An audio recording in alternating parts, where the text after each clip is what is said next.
objective underneath. Looking through the eyepiece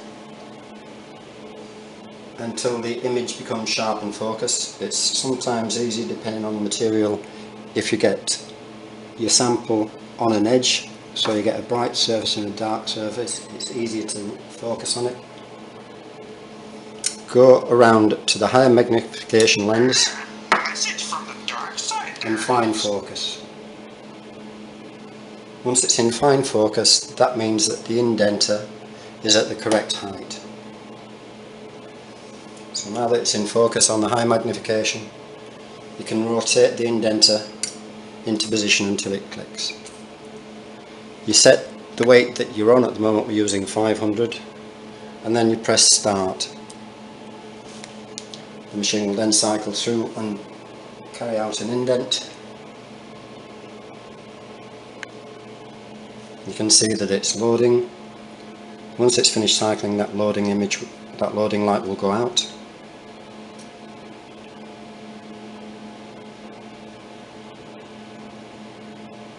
Okay, so that's carried out an indent. Rotate the turret until you get the higher magnification, and then you will see, if you can see down there,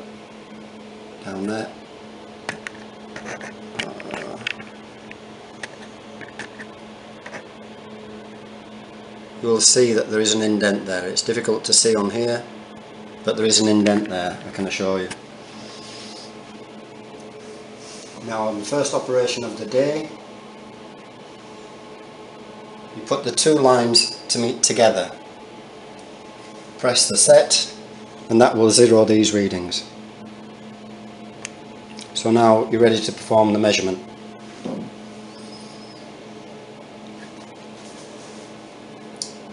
Put the left mark on the left hand edge of the indent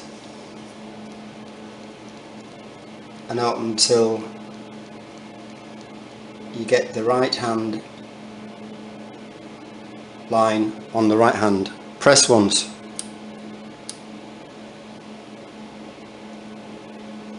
Go now at 90 degrees and do the same for the verticals.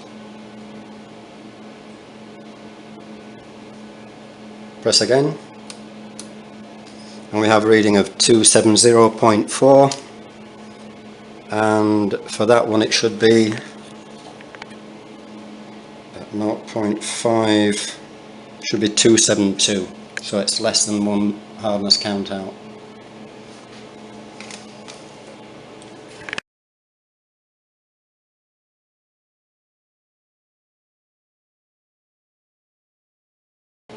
Just a few tips.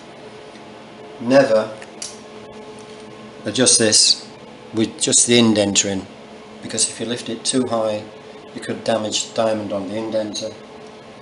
Always have one of the objectives and inspect through the eyepiece as you're moving that, so that any damage is not going to damage the indenter, and you should identify where the error is going to be before you get to the point where it's going to damage the objective lens. Also, with the indenter in place, do not adjust these two, because if it is in contact and you start moving this, you may again damage the diamond by scratching it across the sample or the test block.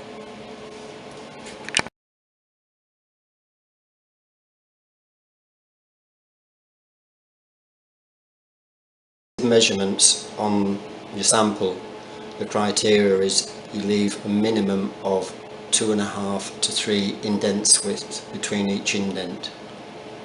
Otherwise you get compression of the material transferring into different regions where the indent is going to go.